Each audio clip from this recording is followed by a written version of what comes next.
हैदराबाद मधील शास्त्रज्ञाने शोधले की केळीच्या बुंध्यातील किंवा केळीच्या कमळातील पानातील जो चिकट द्रव पदार्थ असतो तो खाल्यानंतर कॅन्सर वाढवणारी ग्रंथी स्लो किंवा हळूहळू निष्क्रिय होत जाते।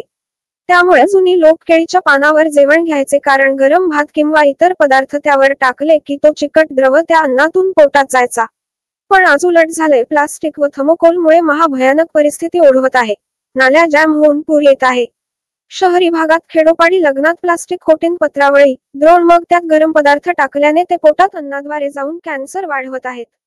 कृपया वेळ आली आहे, जून ते सोनं आहे हे प्रत्येक आधुनिक तंत्रज्ञानाचा उपयोग करून हे सिद्ध झाले आहे।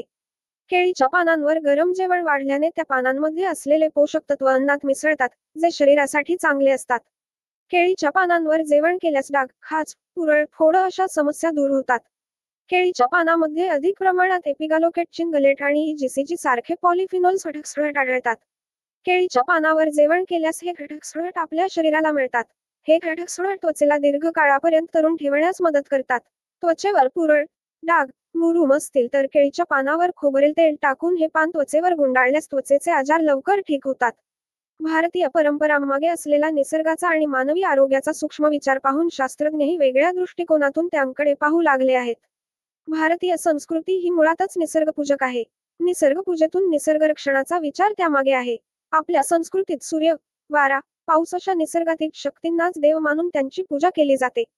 गंमत अशी की या परंपरा लोक केवळ परंपरा म्हणून वा धार्मिक भावनेने पाळत होते।